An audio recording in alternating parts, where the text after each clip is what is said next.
Ahora sí, damos comienzo a una nueva reunión del seminario Comienzos y Recomienzos. Hoy, como ayer, dictado por Enrique Tenenbaum. Enrique, cuando vos quieras. Gracias, Patricia. Buenas noches a todos y todas.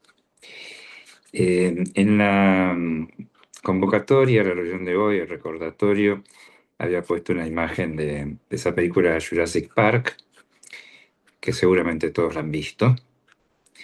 Una película, eh, una especie de anticipo de varias cosas, ¿no?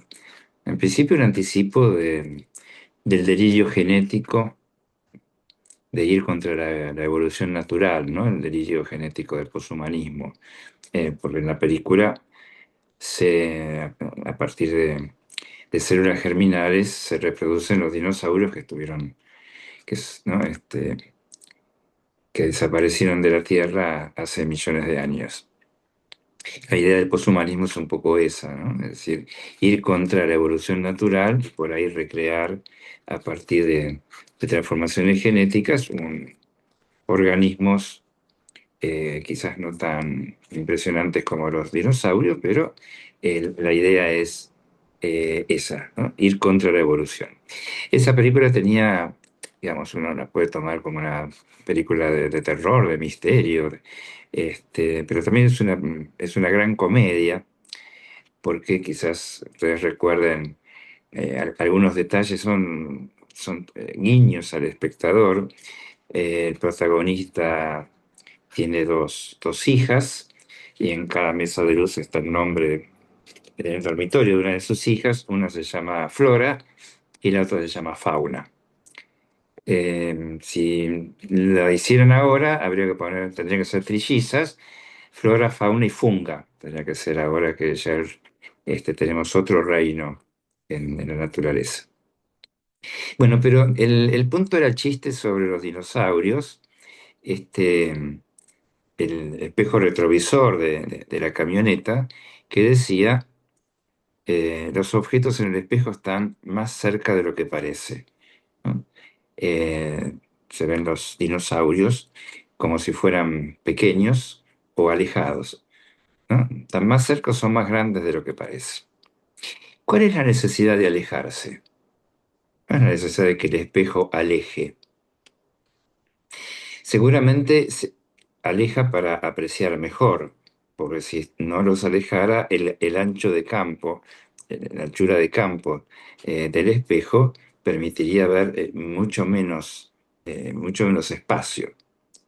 Pero se trata de alejar los objetos. La perspectiva, la perspectiva en términos geométricos, supone ubicarse en un punto de distancia. En ese punto de distancia se pueden dar diversos fenómenos. El otro día un analizante dice, bueno, que el bosque no me tape al árbol. O se decía al revés, que el árbol no me tape al bosque. Me parece interesante esa oscilación porque nos permite preguntarnos qué es lo que enfocamos cuando vemos, cuando tomamos distancia perspectiva. ¿Enfocamos los objetos, vamos, el árbol? ¿O enfocamos lo que rodea al objeto, el vacío entre los objetos? Sería el bosque. A mí siempre me llamó la atención en los museos, en algunos museos que pude visitar, el comportamiento de los contingentes de personas orientales, chinos, japoneses, coreanos. No los distingo, lamentablemente. No tengo cómo distinguirlos. Pero es notable, no sé si algunos de ustedes han pasado por esa experiencia, que uno está parado a cierta distancia frente a un cuadro y de pronto viene el contingente y se para adelante, ¿no? Siempre me preguntaba si era una cuestión de mala educación. ¿No? O ahora, pensando en esto, ¿de qué enfocamos? ¿Enfocamos el objeto? ¿Enfocamos el vacío?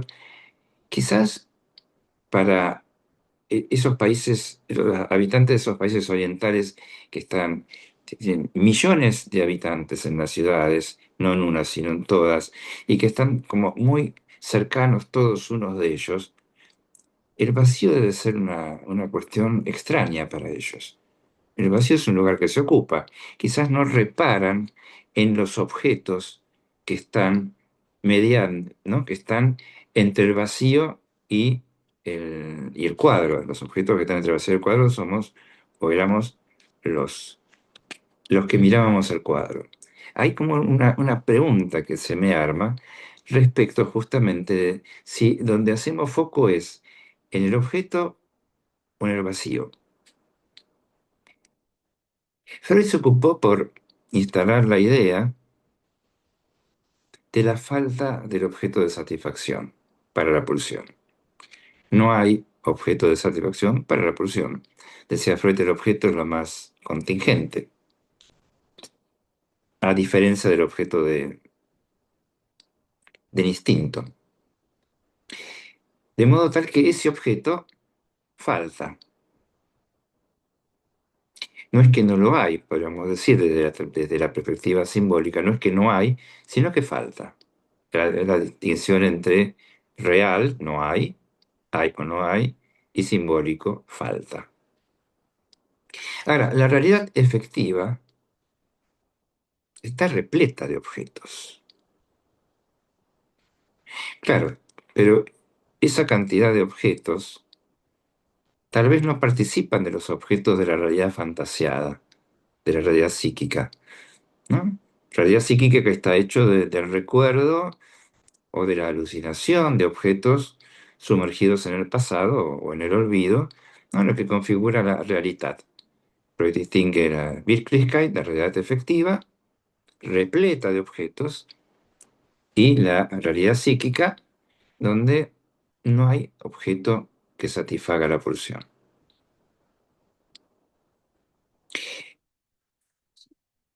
Quizás nuestra preocupación entonces por escuchar, ubicar, señalar la falta, la falla, lo que no anda, la grieta, el sinsentido, la falta de objeto o el objeto como falta, todos estos intentos sean formas de respuesta defensiva a la masividad de los objetos de la realidad que se nos avalanchan desde todas partes. La realidad está pletórica de objetos. ¿Será esta búsqueda de la falta o señalar la falta una manera de tomar distancia de esa cantidad de objetos? O tal vez la masividad de objetos de la producción industrial, sobre todo la tecnocrática, sea una respuesta de la civilización que intenta colmar ese vacío objetal o velarlo, produciendo ofertas de objetos imposibles. Imposibles quiero decir enorme cantidad de objetos. Ustedes vieron que cada tanto hay una semana de grandes ofertas en el mercado. ¿Mm? Ofertas de una semana, ofertas de fin de semana. Esas ofertas lo que nos indican es el enorme margen de ganancia que tienen las empresas cuando venden esos objetos sin rebajas, sin oferta. O sea, esos momentos de grandes rebajas son indicios de la acumulación de objetos de la producción que no pudieron venderse. Demasiado stock, ¿no? O momentos críticos del mercado. Ahora, esas rebajas, esos descuentos fenomenales que seguramente todos aprovechamos alguna vez o algunas veces, no responden al deseo de cada quien, sino que responden a la necesidad de velar el vacío y colmarlo de objetos, una especie de bulimia a la que empuja el mercado, la bulimia del consumo. Me estoy refiriendo entonces a una cierta contraposición entre la falta de objeto y la realidad pletórica de objetos y el mercado pletórico de objetos que se nos ofrecen a cambio de, o en lugar de, o ocultando o velando que no hay un objeto que satisfaga plenamente. La pandemia produjo una fuerte conmoción de los lazos sociales, como todos recordamos, por la restricción del encuentro entre los cuerpos bajo el mismo techo. Hoy ya estamos escuchando en la clínica las repercusiones en los niños que vivieron su primera infancia harinados a las pantallas y aislados del contacto corporal con los otros. En su momento, quizás algunos lo recuerden, hablé de un caso que era una pequeña niña que finalmente conoció a la abuela de la ventanita, ¿no? Porque a su abuela la había conocido en la ventanita. Y cuando la conoce en vivo, cuerpo a cuerpo, en verdad no la reconoce. Porque claro, ese cuerpo se movía, respiraba, sudaba. En la ventanita eso no pasaba. Estamos empezando a escuchar los efectos de ese retraimiento corporal y de la profusión de crianzas con la pantalla en la clínica, ¿no? La casuística todavía no nos permite sacar muchas conclusiones, pero hay una constante que yo estoy escuchando, sobre todo en los padres y educadores de los niños que ahora están comenzando el trabajo escolar, y lo que dicen es que no se habla ni se escribe igual que antes, ni se lee como antes. Que no se lee como antes es algo que nosotros constatamos ya hace rato, recordarán quizás un trabajo que presentamos en un congreso de la Convergencia, que era ¿Para qué psicoanalistas en tiempos de inteligencia artificial?, donde lo que sosteníamos era que la penuria de nuestro tiempo es que no se lee. Bueno, pero tampoco se escribe como antes, ni se habla como antes. ¿Qué tiene que ver esto con esto, las ventanitas del Zoom?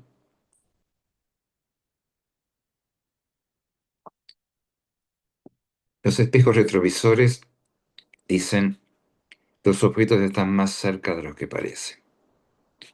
Las ventanitas del Zoom o del Meet deberían tener un letrero que diga, las personas están, en la pantalla están más lejos de lo que parece. El Zoom da la ilusión de que están cerca, que nos acercamos, pero están más lejos de lo que parece. Recuerden ustedes una frase que era muy reiterada en la pandemia, mantener a distancia. Claro, en la pantalla, yo estoy viendo ahora 20 caras, 20 rostros, uno por ventanita. Mucho más de lo que una percepción en vivo podría captar, porque solamente a la distancia que da la camarita se puede dar este efecto de 20 cuadraditos con 20 rostros en cada uno. Perdón, un rostro en cada uno, 20 rostros. 25 según el tamaño de la pantalla. En vivo, bajo el mismo techo, como decíamos, ¿cómo podría darse esto de ver simultáneamente 20 rostros? Bueno, habría que decapitar los cuerpos para juntar 20 rostros que entren dentro del campo visual. Te recuerdan seguramente las anécdotas de la atención por Zoom en la época de la pandemia, donde había muchos chistes, ¿no? Donde el analista estaba así, con camisa, corbata tal vez, y en shorts. Pasa que eso no se veía porque lo que produce las pantallitas, las ventanitas, es la decapitación del cuerpo. Internet, entonces, con estos programas, el Zoom, el Meet, consiste en una especie de Zoom al revés. No acerca, sino que aleja, dando la impresión contraria.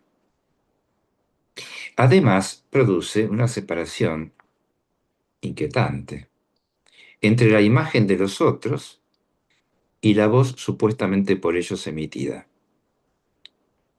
¿Quién habla? ¿Quién está hablando? Levante la mano, porque si no, no logro ubicar, ¿no? Al principio no había ningún recurso técnico para identificar quién hablaba. Ahora sí, hay un recuadrito verde, ¿no? En la ventana de quien habla. Eso nos indica, pero es una indicación visual. Pero lo que pasa también es que al ser tantas voces ubicadas en los cuadraditos, se pierde la estereofonía. Porque cuando uno está en un ambiente con los cuerpos, la audición estereofónica permite ubicar desde dónde parte el sonido de la voz. Acá no podemos localizar de dónde parte el sonido. Y además una oreja alcanza. ¿No? El otro, la otra oreja puede estar ocupada con un auricular y uno puede estar participando de un meeting en el trabajo sin que sus jefes se den cuenta que uno no está y escuchando el seminario de Enrique al mismo tiempo, ¿no?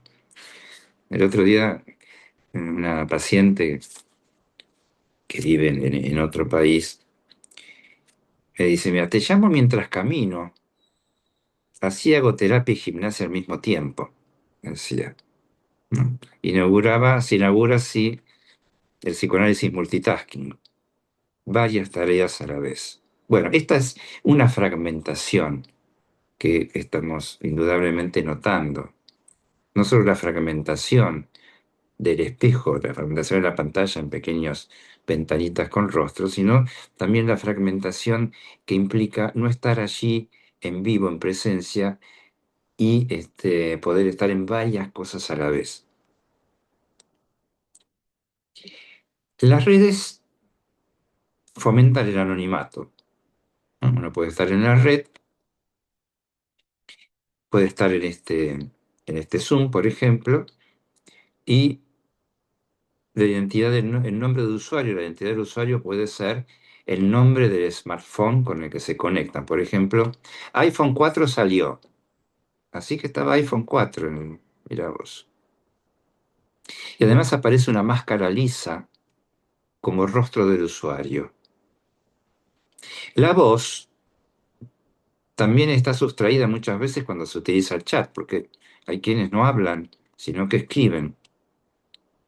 ¿Con quién hablamos, si es que hablamos, en estos dispositivos? ¿Y qué efecto sobre el lazo con el otro, tendrá esta especie de anomia, de anonimato, ¿no? Sobre todo sobre los chicos, sobre los niños que se criaron a través de la teleconferencia, es decir, que se criaron con las pantallas?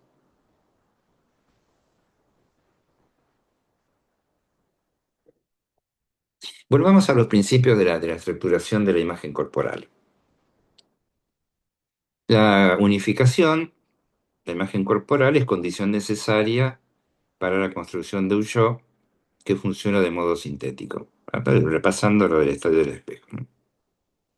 Es el estadio del espejo la identificación del yo a la imagen que ve el otro de mí.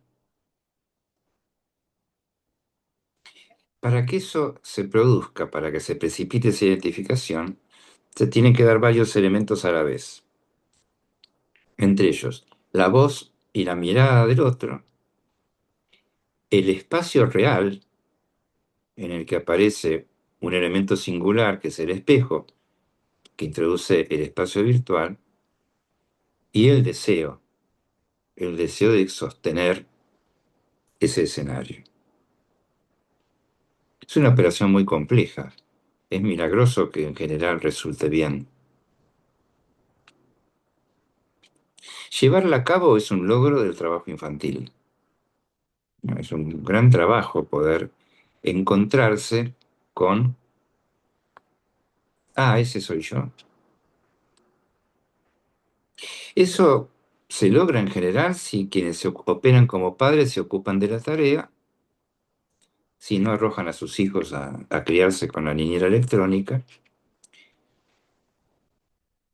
y si todo está dado para que eso ocurra. En un tiempo atrás, los niños de la clase media de mi ciudad de pronto se ponían a hablar con palabras en guaraní, porque las personas que ayudaban a la crianza eran de origen paraguayo. O sea, era la lengua de las niñeras, esa lengua, como decía Dante Alighieri, con la que uno aprende a hablar. Hoy, esos niños hablan en español neutro, ni mejor ni peor, digamos. Es esto lo que uno va constatando. Claro, es más barato Netflix que una empleada doméstica, ¿verdad? Pero Netflix, por defecto, habla en español neutro. Eso que las empresas de software llaman español LA, latino. Yo recuerdo el año pasado, creo que fue el año pasado, que en el ciclo de cine y psicoanálisis eh, conversamos sobre la película V13, la película de Richard Ledes, una película sobre la Viena de 1913, una ficción donde se encontraban Hitler, Jung y Freud. Y la productora de la película, cuando me envía el subtitulado, yo lo que noto es que había eh, muchas palabras traducidas por alguien que no tenía relación con el psicoanálisis. Entonces le propongo a la producción que yo me ofrecía a corregir esa traducción, adaptándola, digamos, o poniéndola en relación con lo que yo supongo que el guionista original, que era André de Titibail, había querido decir. Entonces me responde que con mucho gusto me agradecerían muchísimo que me tomara ese trabajo, con una condición, y que la traducción tenía que estar en español neutro, porque ellos iban a distribuirla en toda Latinoamérica. Así estamos. No es que el español neutro sea cuestionable, pero habitualmente no es lo que nosotros hablamos.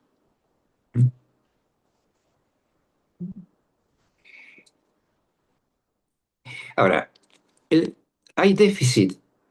Bueno, ¿por qué digo el español neutro y la voz? Porque es necesario para que se produzca la identificación a la imagen especular, que la voz del otro esté presente y que el niño reconozca esa voz en la lengua que habla.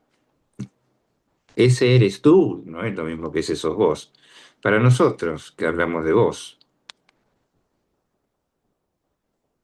sabemos que en los autismos el logro de esa identificación de la imagen está en déficit, falla en general. Fundamentalmente debido a que esa instancia primera de trabajo con la lengua, que es la condición necesaria para la resolución del estadio del espejo, no está bien orientada, no está bien lograda. Ese tiempo, el trabajo que yo denomino elenguación, que es el trabajo del bebé con la lengua de quien opera como personaje materno, eh, hace que se vayan estirando los sonidos y cortándose para que se reconozcan mutuamente las palabras de la lengua que la madre o el personaje materno transmite. Ahora, en ese trabajo de lenguación hay algo muy particular que es el corte que producen las consonantes oclusivas. Las consonantes oclusivas son aquellas que solo pueden pronunciarse junto con una vocal. Pa, ta, ka, ¿no? Ni la P, ni la T, ni la K pueden pronunciarse, ni la F, ni la Fa, pueden, la F pueden pronunciarse si no es junto con una vocal.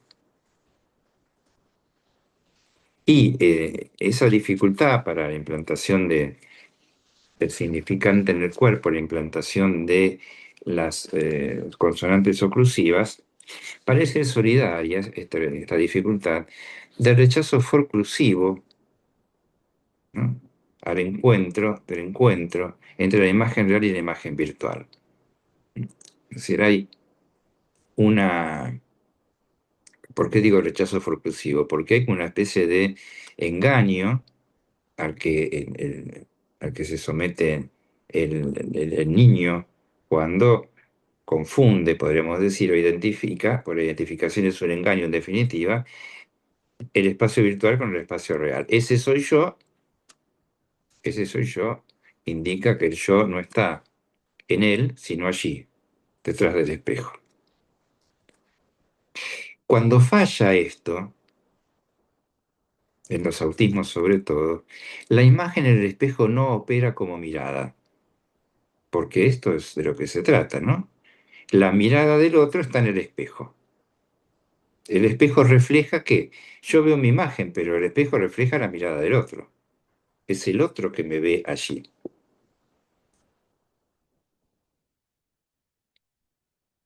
Cuando digo que en los autismos la imagen del espejo no opera como mirada, es que los autistas pasan delante del espejo y esa imagen no les llama la atención. Esa imagen no los mira. Recuerden ustedes, la mirada está fuera del cuerpo. La mirada está en el objeto. La lata de sardinas, que decía acá, ¿no? O el brillo en la nariz del fetichista. Los autistas son indiferentes a la imagen que el espejo devuelve de su cuerpo. No los conmueve. No hay para ellos propia imagen. Porque el lazo erótico de la lengua con la imagen especular no se ha producido.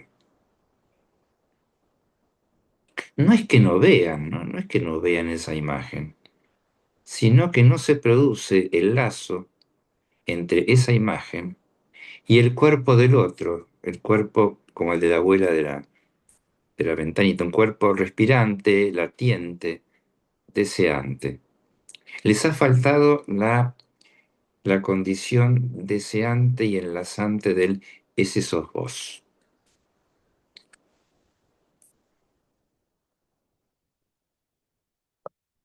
Lo que ocurre ahí entonces es que no se arma el espejo, no se arma el espejo como lugar de identificación. Recordemos, el espejo está orientado por lo que Freud va a nombrar como ideal del yo. Es el ideal del yo, el que, ¿no? Que es la mirada del otro, el que orienta el espejo. Pero si la cosa funciona bien, y muchas veces funciona bien, se arma el espejo, se arma la identificación yoica, y eso funciona más o menos durante bastante tiempo, hasta que llega ese tremendo momento del cual se está ocupando en el seminario Patricia, el momento de la adolescencia, que se ocupó el año pasado y este también. En la adolescencia, si estuvo bien configurado el espejo, se produce una ruptura en la consistencia de la imagen. Esta ruptura coincide con el tiempo de los cambios corporales, ¿no? El cuerpo cambia, el ascenso de percepción cambia y aparecen entonces ciertos desconocimientos respecto de la imagen del espejo. Pero además porque los padres y sus sustitutos ya no ocupan el lugar de ideal del yo, o no lo ocupan plenamente. Las identificaciones se empiezan a desmultiplicar entre los grupos de pares. La importancia de los grupos en la adolescencia, ¿no? De los otros. Si esto funciona así, hay nuevos rasgos de identificación que armarán nuevos revestimientos especulares, modos de vestir, de peinarse, de caminar, juntas expresiones lenguajeras en un código, que son efectos de grupo.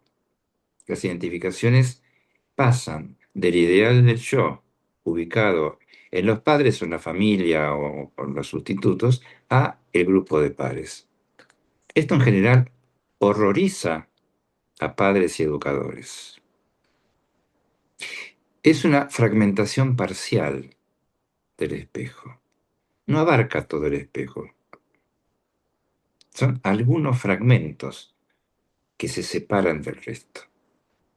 Los padres ahí empiezan en general a desconocer a los hijos, también parcialmente. Por ejemplo, importante, el desconocimiento ahora no es yoico, Ustedes recuerdan cómo Lacan ubica que el yo desconoce. ¿Mm? El yo, en la imagen especular, hay algo que desconoce. Bueno, acá el desconocimiento no es yoico, sino es un desconocimiento que proviene del otro. Ese chico tan bueno y aplicado no puede ser un criminal. ¿Cómo es posible? Recuerden ustedes, por ejemplo, la serie Adolescencia. ¿Mm? Los padres no pueden creer que ese niño tan bonito, tan aplicado, tan lindo, haya sido un criminal. O al revés, también escuchamos. No lo soporto en casa, es imbancable, rompe todo. No, rompe todo, no necesariamente, rompe otras cosas. Pero resulta que en el colegio y con los amigos son divinos. Bien, fragmentaciones parciales. Es que cada escena en la que alguien se instala, en particular los adolescentes cuando están en esa efervescencia del cambio corporal y la separación de los ideales paternos, van tratando de encontrarse lugares en diversas escenas. Y las escenas ofrecen identificaciones variables y diversas. En general, no se presta mucha atención a la importancia de la escena para las identificaciones. La escena ofrece sus propios espejos, sus propias referencias simbólicas. Por ejemplo, el otro día una paciente joven está hablándome y está en forma remota en la pantalla y de pronto suelta una palabrota de esas, no podría decir palabrota, y dice, ay, perdón, perdón. Y de, ¿por qué perdón? No, porque, no sé, usted es una persona mayor. No puedo andar diciendo estas palabras, ¿no? Claro, pero dicen esas palabras porque es como hablan. Ahora, la escena condiciona qué se puede decir y qué no. Es la escena, no es que yo sea mayor, aparte, ¿no? Es la escena. Es hablarle a un otro que en transferencia puede estar representando una figura de su familia, tal vez, ¿no? El objeto que anuda la escena con la referencia simbólica, imaginaria y real importa para las identificaciones, sobre todo para las fragmentarias. Un ejemplo de cómo la escena condiciona las identificaciones.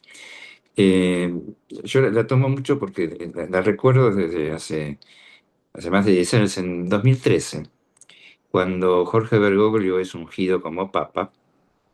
Muchos teníamos muchas dudas respecto de cómo iba a ser ese papado. Porque, bueno, los que no son argentinos no lo saben, pero Bergoglio era argentino, o sea, tiene una historia en Argentina. Asume el papado y en una nota periodística, el que escribe dice, y de pronto el Espíritu Santo entró en el dudoso cuerpo de Bergoglio y lo convirtió en el magnífico Francisco. ¿Qué es el Espíritu Santo ahí? Es el objeto. Es decir, frente al objeto que anuda la escena en donde este hombre devino papa, las identificaciones fueron otras. No es posible que no sea así. Los otros días, en la primera encíclica del actual papa, se nota algo que creo que nadie sospechaba de entrada. Una posición política muy particular, que bueno, no voy a entrar en eso, pero también parece ser que el que fuera obispo de Nueva York, al asumir como papa, cambia de perspectiva, o por lo menos de la perspectiva que se le suponía iba a tener en cuanto a su posición política. Vamos a tomar ahora un escenario un poco distinto de la ruptura de consistencia de la imagen. Sí, la ruptura de la consistencia de la imagen es la ruptura del espejo, ¿no? Lo mismo. Este es un escenario en donde no es el adolescente el que produce el acto de separación, es decir, que se separa de si todo funciona bien, en la exogamia se separa de, de los ideales que tenía hasta ese momento y fragmenta el espejo, sino que la ruptura de ese espejo se produce desde el mismo entorno familiar. El término ruptura lo tomo de Roland Lettier, un analista francés, que en un texto que se llama Dimensionar lo inhabitable, un texto muy interesante, comenta de ciertos adolescentes que están fuera de lugar. A propósito, gracias a Patricia Zaleski que me acercó, me regaló este libro. Eh, Adolescentes que, por distintos motivos, en nombre algunos, abuso sexual, o algo más que abuso, violaciones, o entorno familiar de violencia, son adolescentes que son sacados de la familia y llevados a centros de recogida o familias sustitutas. Y el tema es que no encuentran lugar, están siempre fuera de lugar. Lo que me interesó de esta situación es que la ruptura, dice Letier, llama a más ruptura. Afecta, dice, la identidad. Son jóvenes que pierden documentos, pierden el carnet pierden bueno, el documento, pierden si tiene una tarjeta de seguridad social o si tiene una tarjeta para el transporte. No respeta fechas ni horas de las citas, faltan a las citas. Lo que él dice es que hubo una imagen narcisista que faltó para una plena conformación. Ahora, mi pregunta cuando leo este texto es, pero son adolescentes. Entonces, ¿de tal modo se fractura la imagen en un adolescente por estas situaciones familiares o de convivencia? ¿No será que, como dice Letier, la ruptura llama a otra ruptura y que esta ruptura que él describe es segunda respecto de un tiempo previo de déficit de conformación del yo, de la imagen? Él dice, no encuentran lugar y no solo no lo encuentran, sino que cuando se les proporciona y están a punto de, no, ellos podrían decir, bueno, de ya estar asimilados al lugar que se le ofrecen, algo produce una nueva ruptura. No se acomodan al campo del otro. No se localizan a sí mismos, ni localizan a los pequeños otros. Con lo cual la función deseante falla.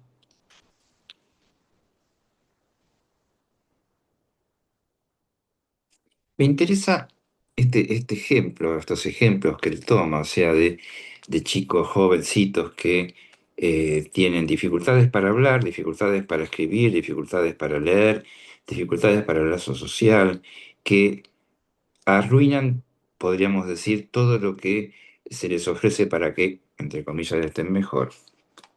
Letier dice, bueno, lo que pasa es que lo que se les ofrece, lo que se les quiere ofrecer, está montado sobre el mismo esquema que aquellos lugares de donde fueron expulsados. Familias sustitutas para tener familias. Bueno, con lo cual ellos lo que repiten es esa exclusión. Me interesó por esto de la fragilidad adolescente, en donde se pueden repetir rupturas o fracasos de constitución del yo, de la imagen narcisista, que no habían sido evidentes hasta el momento en que se produce el desenlace. No son psicóticos, pero hay una falla en la constitución del espejo, hay una fragmentación del espejo, que no es la fragmentación del adolescente que va en busca de nuevos horizontes, nuevas amistades, nuevos ideales, sino que son chicos que fueron expulsados. Letier hace una pregunta que la toma de Lacan, que es, ¿hay sujeto de esa ruptura? ¿O simplemente esos chicos nunca entraron en ninguna dialéctica?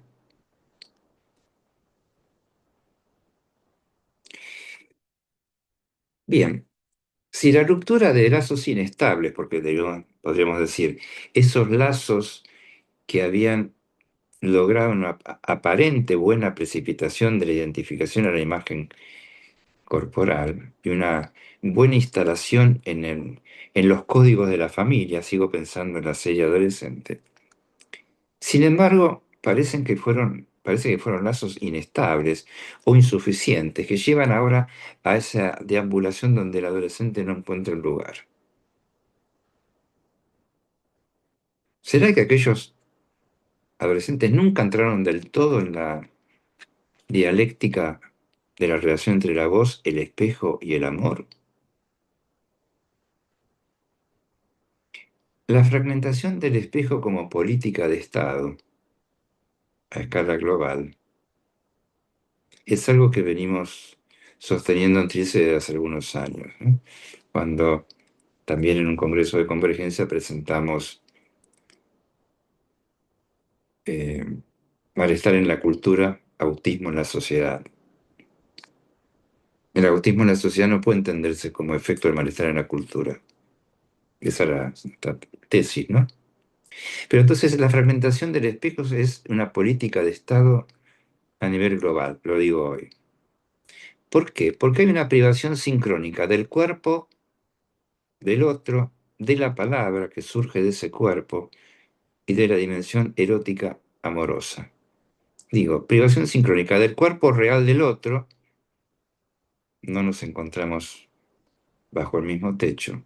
De la palabra que surge de ese cuerpo, pues no se sabe de dónde sale la palabra de las pantallas, y de la dimensión erótica amorosa, imaginaria, entonces, del deseo del otro que podría anudar, entonces, cuerpo, palabra, deseo, imagen en el espejo. El autismo social es creciente. Es un, el espectro autista es eso, es un autismo espectral, potenciado por la pandemia y por la inteligencia artificial. Las identificaciones grupales de los adolescentes, notamos en la clínica, son cada vez más parciales. La fragmentación del espejo es más generalizada globalmente. Hay adolescentes que solo se reúnen con otros en vivo y esos otros son sus compañeros de juegos online. Esos son sus referencias y sus amistades. Juegan online y un día van y se reúnen. El universo entonces especular de las identificaciones está reducido, a la vez que paradójicamente parece hacerse mucho más amplio, porque la posibilidad de juego en línea en tiempo real se da en cualquier lugar del mundo. Parece que se abre enormemente la posibilidad de las identificaciones, pero son hiperconectados a la distancia e hipoconectados en cuanto a la presencia. ¿Dónde viven esos adolescentes? Antes solía decirse, por lo menos en Argentina, no sé, en otros países, están en las nubes. Ahora se dice que están en la nube, porque en la nube están sus intereses y sus objetos. Es cierto que siempre fue un poco así, ¿no? Los amigos de la infancia se reúnen y hablan de historias de la infancia. Los que son futboleros se reúnen y hablan de fútbol. Pero lo nuevo es que el tema de conversación de ellos no proviene de una experiencia común de cuerpo presente, sino de una experiencia mediada por las pantallas.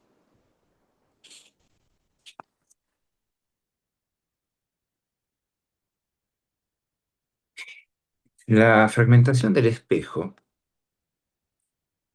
también es solidaria del marketing. Es un marketing al actual ultradirigido. Los algoritmos entregan publicidad hiperindividualizada. Cada usuario es un punto de fragmentación individualizado, una unidad recortada, un árbol en el bosque, un árbol al que se lo riega, se lo abona y se lo ilumina de modo singular. Por lo tanto, ese árbol, ese usuario fragmentario, es pasible de ser influenciado por variaciones mínimas, pero continuas, del bombardeo informático. Cada uno va encontrando en las redes, cada uno se va encontrando con que recibe mensajes teledirigidos en forma singular, ¿no? De acuerdo a sus preferencias, sus opciones, sus elecciones. La inteligencia artificial crea algoritmos a partir de los datos que procesa como signos. Ya esto lo trabajamos el año pasado.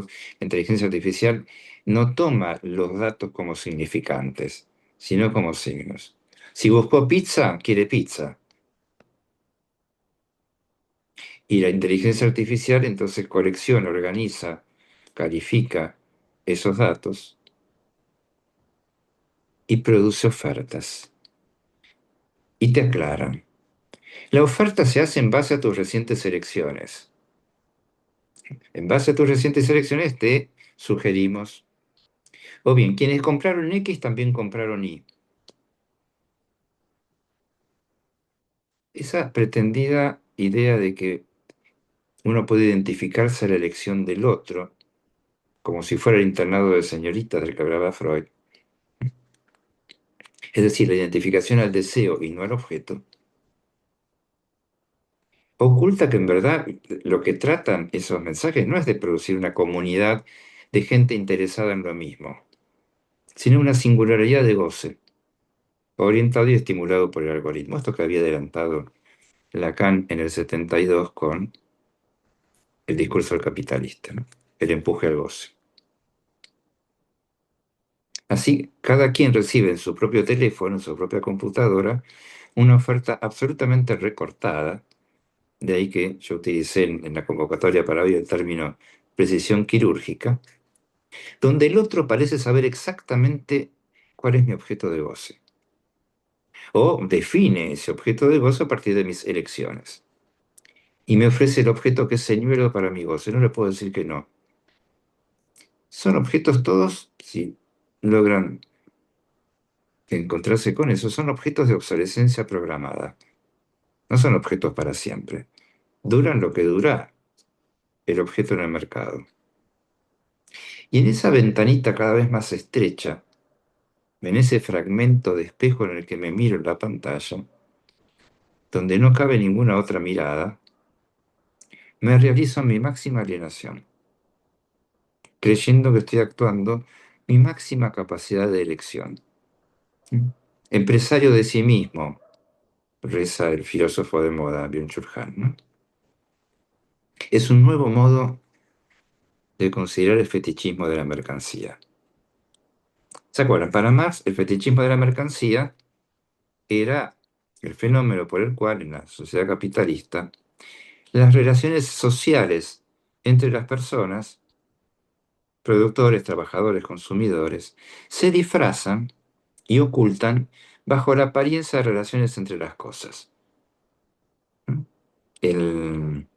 Lo que planteaba Marx es que el valor, el precio de la mercancía, parece que la definían las mercancías y no los productores y los consumidores. Por eso es importante que los objetos que se nos ofrecen no son neutros ideológicamente. No hay ninguna neutralidad ideológica, ni de los objetos, ni del mercado, ni de la inteligencia artificial.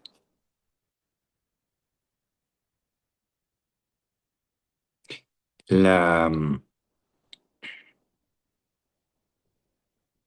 las mercancías no dialogan entre sí, en este caso, porque no hay ningún diálogo en ningún lugar, en este caso. El bombardeo de ofertas, porque hoy me ofrecen algo y mañana me ofrecen o al mismo tiempo. No sé, a mí me están ofreciendo ablandadores de agua, por si tengo sarro.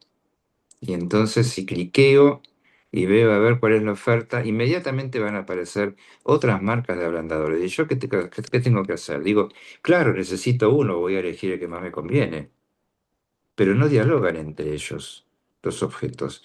¿No? Y tampoco se trata, como en la época de Marx, que voy a la feria a ver quién tiene el rábano que me gusta más y más barato. Hasta de eso nos privan, de ir a la feria. ¿Eh? Este mercado ya no es el mercado al que uno va. Bueno, todavía hay algunos mercaditos en el barrio, por lo menos acá, ¿no? Este mercado ahora se llama Mercado Libre. Vaya paradoja, ¿no? Mercado Libre. Bueno, el fetiche, entonces, de la mercancía, el fetiche es para nosotros condición de goce singular, intransmisible, incomunicable. Pero lo novedoso de esto es que el fetiche proviene del mercado, no proviene de la angustia de castración. El mercado me dice cuál es ese objeto solo para mí, intransferible, la oferta imposible que no puedo rechazar, porque está formulada solo para mí, como el fetichista, para el cual el fetiche es solo para él. La oferta es personalizada y te dice, en los 5 minutos próximos tenés que comprar. No es Marx, es marketing. Se trata de eso, el nuevo fetichismo de la mercancía. En una ocasión me llamaron para ofrecerme, no me acuerdo qué, me dice, pero usted me tiene que explicar por qué no le interesa esta oferta. O sea, invierten la cuestión de la oferta y la demanda. ¿Cómo es que no quieren beneficiarse con las maravillas del capitalismo? Ironizaba Lacan cuando se observaba la resistencia de Vietnam a la invasión americana. Para terminar hoy, porque ya estamos sobre la hora, para poder conversar un poco, la fragmentación, no solo la fragmentación del espejo, no es la fragmentación de la oferta en individuos localizables por un algoritmo, sino que también lo que ocurre hoy es el intento de fragmentación de toda aquella instancia que se oponga a al mercado definido como el mercado libre, ¿no? El mercado de, este es el objeto que te importa, este es el objeto de tu goce, esta es la política que te conviene. También está la fragmentación del enemigo, la fragmentación de la oposición, la fragmentación de lo que se opone a la globalización. ¿Quiénes operan esta fragmentación en las redes? Los trolls. Cuando nos encontramos con que bueno, hay un país en donde tenemos un gobierno sostenido por la inteligencia artificial y no hay oposición, ¿no? La oposición está fragmentada por los trolls. También la fragmentación la vemos en el tejido social. Bueno, espero haber sido lo suficientemente optimista con esto que traigo hoy y ahora los escucho.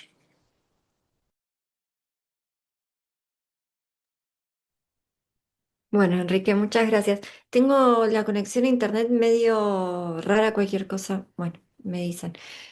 Em, bueno, y me alegra que el libro te haya resultado. Gracias. Tenés Queda una abierto mala el conexión sitio. porque no consumiste de la oferta que te llegó ayer, ¿verdad? Me abstuve, me abstuve. Bueno, queda abierto el espacio para preguntas, comentarios, etcétera.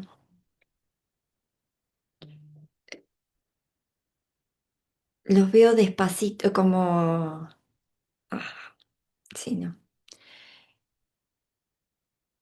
Cualquier cosa, desmutense y hablen porque tengo realmente mala conexión. Trudy, adelante. Bueno, espero que me puedan oír porque estoy hablando como el padrino por por la gripe. Pero esto que estás diciendo de la homogenización del español neutro es bien complicado y te lo digo más como de mi trabajo de traductora porque me ha tocado, me han pagado para hacer las, ¿no? letritas y tiene que traducirse muchas veces regionalismos a un español neutro. Sin embargo, yo lo que noto mucho, más que nada entre mis estudiantes universitarios aquí en Centroamérica, es que como reciben por el Netflix y todos estos series de Argentina, les fascina una que se llama Envidiosa, series de México, series de España, es que a su español han incorporado una cantidad de vocablos que no son de acá y que ya hablan como que pues fueran de acá, ¿no? Los van incorporando. Entonces, hay gente que dice, ay, qué lindo porque se está volviendo un español como muy latinoamericano, incorporando todos estos regionalismos. Para mí que están descontextualizándolos, porque solo están casi como en un mercado, ¿no? Me gusta este vocablo, me gusta este, lo vamos a popularizar, pero ¿qué hay detrás de toda esa cultura y de esa historia de ese vocablo? Y esto me lleva a un paciente que tengo, que estamos trabajando mucho, el chico escucha voces y las voces a través de nuestro tiempo juntos van cambiando. Y primero eran muchas voces eh, muy desordenadas, muy hostiles, le gritaban, él estaba muy abrumado. Eh, Luego, eventualmente, se fue haciendo una voz, pero la voz ahora eh, ya no, gracias a Dios, ya no atormenta, ya no abruma, no es como un susurro en lo de atrás, pero me dice, ahora es como ecos. Y yo le digo, ok, ecos cómo. Y me dice, como cuando estás en el Zoom y alguien dejó el micrófono abierto y tiene un celular. Y así es, me dice. Entonces, me imagino que todos han escuchado ese, cuando se empieza a replicar, ¿no? La voz. Y me pareció tan interesante que ese es el referente de la voz que él escucha. No tiene clase social la voz, no tiene edad. Eh, Realmente siempre ha sido un español neutral, la mayoría de las voces, excepto una, pero ahora es que ha adoptado la voz esta situación del Zoom, ¿no? Cuando el Zoom se pone confuso y empieza a hacer un eco. Y realmente no tengo más que decir al respecto, pero lo que trajiste ahorita me dejó pensando mucho en esto, en cómo estas cosas van influyendo incluso en las voces que escucha este chico, que él está muy claro que no son alienígenas, no son, no, él eso lo tiene claro, que de alguna forma vienen de él, pero creo que estas situaciones afectan el inconsciente más allá de lo que uno realmente puede ver a simple vista. Muchas gracias, Trudy. José, adelante.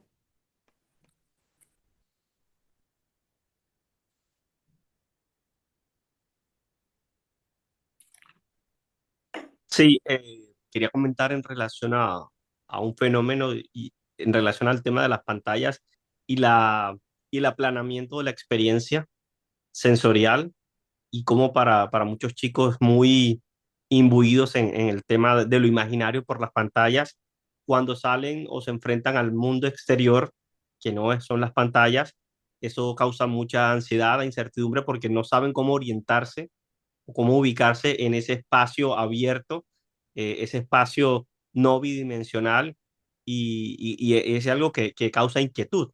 Mientras, pues, en la pantalla, dos dimensiones, pues, digamos, es más acotada la experiencia y por ende hay menos estímulos a los cuales, digamos, tener que reaccionar, a diferencia de estar expuestos a la intemperie y, bueno, y todo lo que puede ocurrir allí.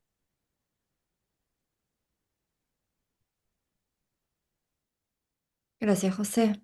Hay unos comentarios en el chat también, Enrique de Mabel, em, que dice, en esta necesidad y búsqueda de objetos de consumo goce, que nunca satisfacen la pulsión, hacen que el capitalismo, como exitoso proveedor de esos objetos, se haya consolidado como sistema de vida hegemónico en franco detrimento del sistema socialista.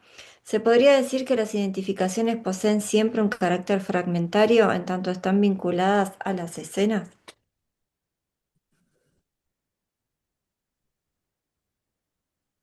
Ah, Jessica, adelante, perdón, no te vi. Sí, me llamaba la atención eso como que el sistema de esta inteligencia artificial o de esta internet fuera el que nos quite o les quite a los que se están estructurando la oportunidad de la variedad de dónde, a qué ajustarse, identificarse, mirar, escuchar. Yo creo que es como viceversa. Los padres que, claro, es más barato el Netflix y más rápido y más a tiempo y más a todo cuando le ponen la pantalla a los niños. eh, Creo que hay adultos que tampoco se ofrecen para ser esos referentes. Y recuerdo un niño, un pacientito muy pequeñito, sin lenguaje, pero que ya pues no estaba vinculado a una indicación que ni siquiera era de intención que interactuara, el niño interactúa. Entonces llama la atención cuando empiezo un poco ya a atender de otra manera. El niño tenía el mismo lenguaje que los Minions, ese de los Minions. Eh, Era según los padres, un niño muy pequeñito, era su programa preferido y lo tenían pegado a eso. Y era la fiel copia de un Minion, su comportamiento, su robotización, todo. Eh, pero unos padres, unos adultos que tampoco se ofrecían. Y por ahí fue un poco la intervención, que sean ellos los que se ofrezcan a ver y a ser vistos por los niños. Entonces, por allí, si se pudiera hablar algo más, pensaba. Gracias, Jessica. Tal vez un poco en la misma línea, ¿no? De lo que traía Jessica y Trudy, ¿no? Respecto de esto que vos decías, Enrique, de que, bueno, eh, no se habla en neutro. Bueno, en Argentina no se habla en neutro, en el resto de los países no se habla en neutro, se habla cada uno con la tonalidad propia de cada lengua, de cada país y de cada región y de cada pueblo, etcétera. Ahora, uno podría decir todavía no se habla en neutro, ¿no?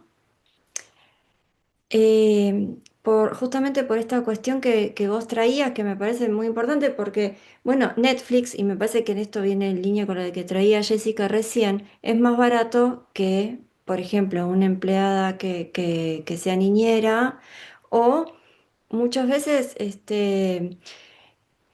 es preferible a poner el cuerpo, ¿no? Antes de poner el cuerpo, bueno, aparece como los dispositivos, pantallas, Netflix, YouTube, qué sé yo, como cosas pues, bueno, para que los adultos puedan seguir haciendo una cosa y demás. Entonces, bueno, yo por eso pensaba del todavía y sobre todo como tomando esto que vos venís como, bueno, trayendo hace rato, ¿no? El American Way of Speaking the Life, ¿no? Como que pareciera que hay como una manera de hablar y que muchas veces tiene que ver con esto, ¿no? Con una uniformalización, no sé si está bien dicha la palabra, de la lengua. Eh, Eso por un lado. Y por el otro, también pienso respecto, bueno, a esto del mercado libre y del libre mercado y demás, y del algoritmo, y bueno, esta pregunta, ¿no? De por qué uno quiere las cosas que termina queriendo, ¿no? Que uno tampoco es muy libre de esos objetos de goce que termina queriendo. Eh, Y lo que yo iba a preguntar si los teléfonos efectivamente escuchan o somos tan predecibles, ¿no? Que nos terminan ofreciendo aquello de lo cual aún no habíamos buscado, ¿no? Aparece como esta cuestión. Bueno, gracias, Enrique.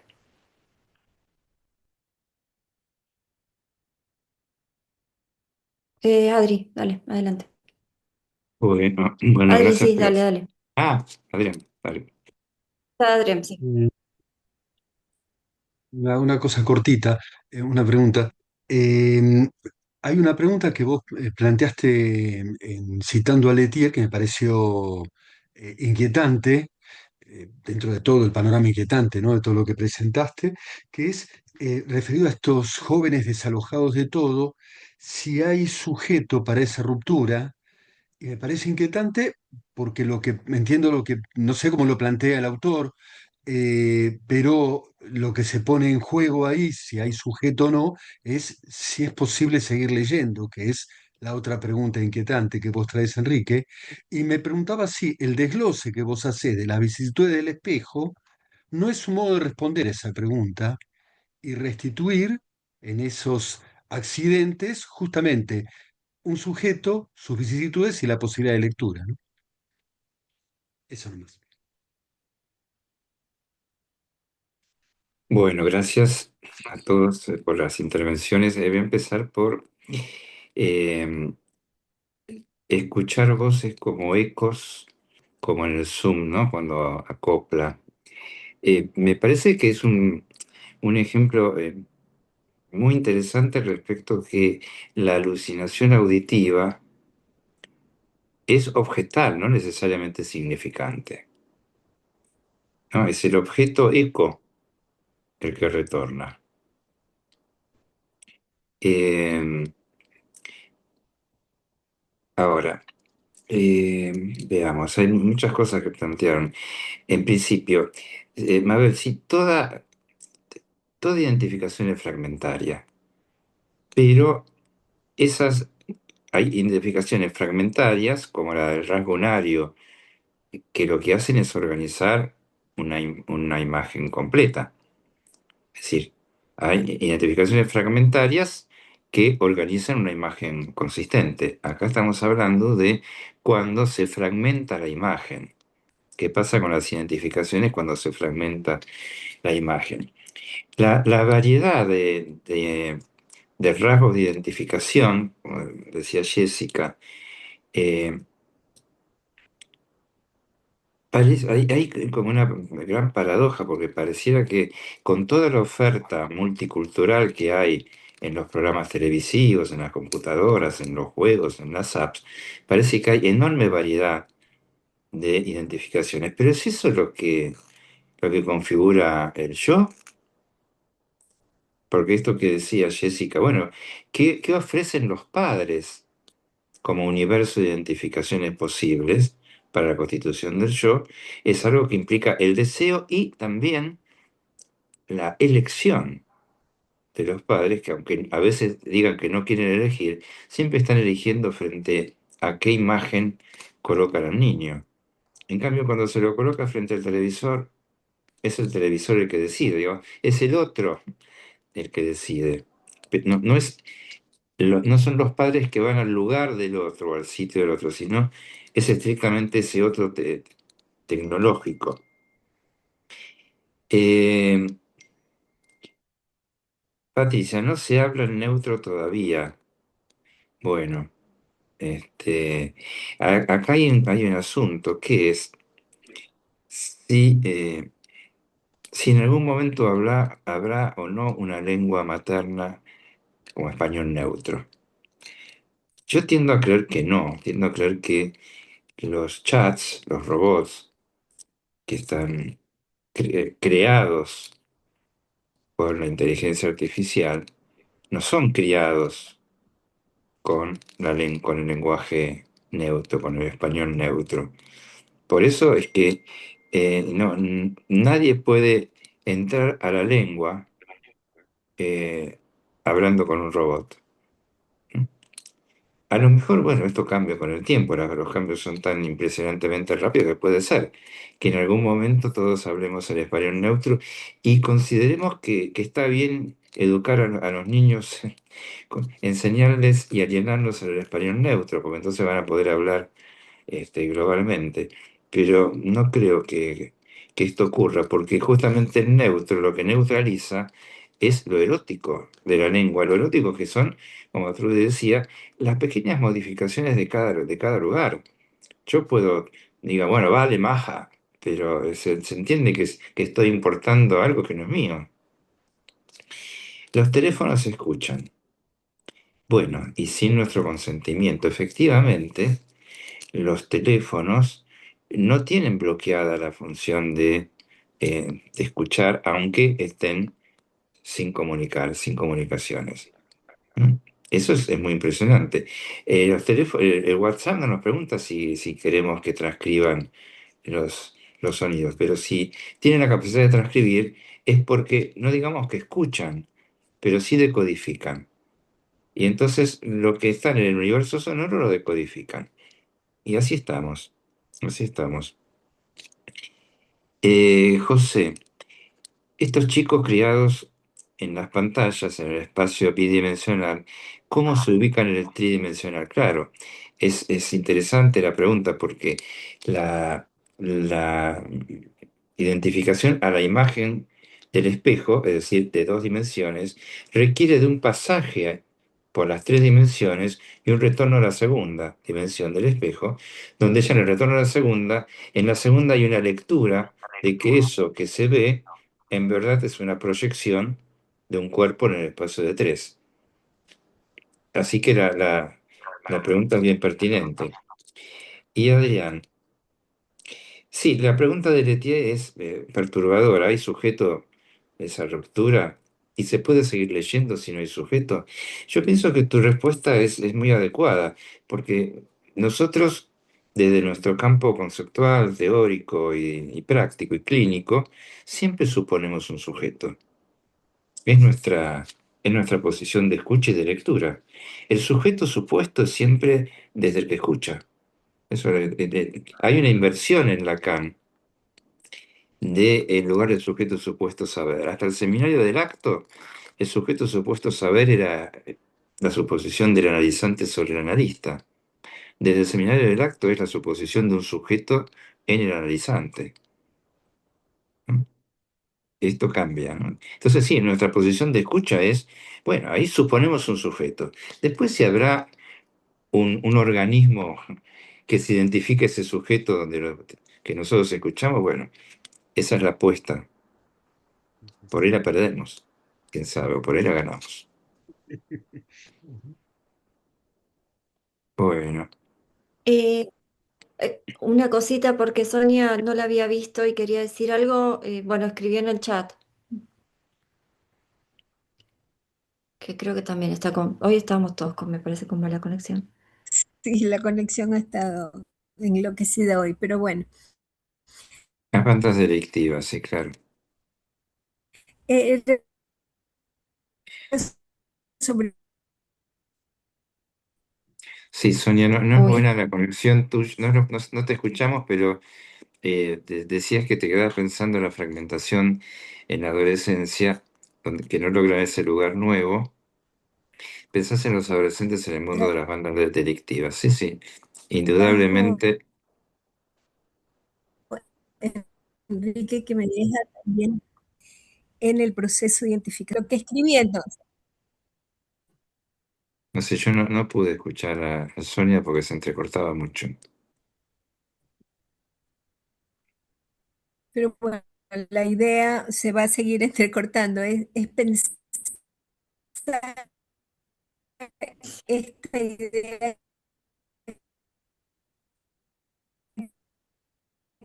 es, es el ejemplo que que nos traía del paciente deja de Trudy. pensando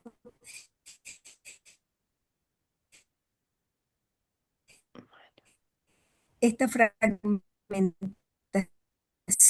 temprana que no es tan evidente una alternativas tampoco están tan bien planteadas, las ofertas institucionales, entonces, y hay algo más en ellos. Pero bueno, para pensar, o sea, es importante. Gracias, Sonia. Bueno, no sé si hay alguna otra intervención. Creo que no. Si les parece, continuar la Yo vi una mano próxima. levantada por ahí. A ver, pues también se me entrecorta mucho, perdón, disculpen. Vero, creo que había levantado la mano. Vero, ¿no habías levantado la mano? Sí, sí, sí, Ah, perdón, estaba pero dudando que porque tengo, no, dudando si la levantaba o no, porque en realidad yo creo que estas dificultades en la conexión que hay hoy y que puede haber, muestran, bueno, muestran las fallas que tienen estos encuentros que han permitido muchísimas cosas. Desde la pandemia creo que conocimos eh, el Zoom, el Meet, o al menos yo no los conocía de antes. Eh, y bueno, eh, uno podría decir, es una comunicación, es una conversación, por eso digo que es para pensar, ¿no? Esta cuestión. Y no, primero una pregunta, porque de todo lo que se dijo tendría muchísimas cosas para decir, pero bueno, a mí me parece que el panorama es bastante pesimista el que está expuesto y creo que hay cosas que ya vienen de antes, que reconozco que la pandemia y la IA las pueden estar agravando, pero que hay cosas que son insustituibles y que en todo caso ya de antes vienen haciendo obstáculo en esto de la estructuración psíquica, la primera estructuración y después el pasaje de nuevo de los papeles o del pasaporte en la adolescencia, que obviamente va a estar marcado por, yo voy a poner esos 6 primeros años de vida. eh, pero pregunto, cuando trabajan con niños, los que trabajan con niños, yo no trabajo con niños, ¿trabajan virtualmente también?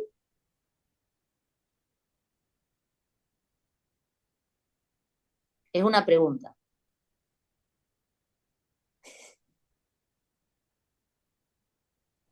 Digo porque me quedé pensando en lo de las voces de Trudy, que daría todo para un desarrollo de una situación clínica, pero digo, pregunto concretamente, ¿los que trabajan con niños trabajan virtualmente?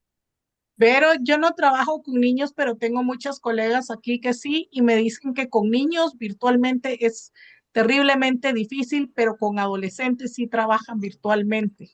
Es lo que yo sé, pero con prepúberes, especialmente los muy chiquitos, parece que realmente es muy difícil, pero algunas personas tratan, ¿no? Pero es lo que yo sé. Es que justamente la pregunta apunta ahí, ¿no? Porque yo he escuchado niños en algún momento y realmente me parece algo del orden de lo imposible trabajar con niños eh, virtualmente.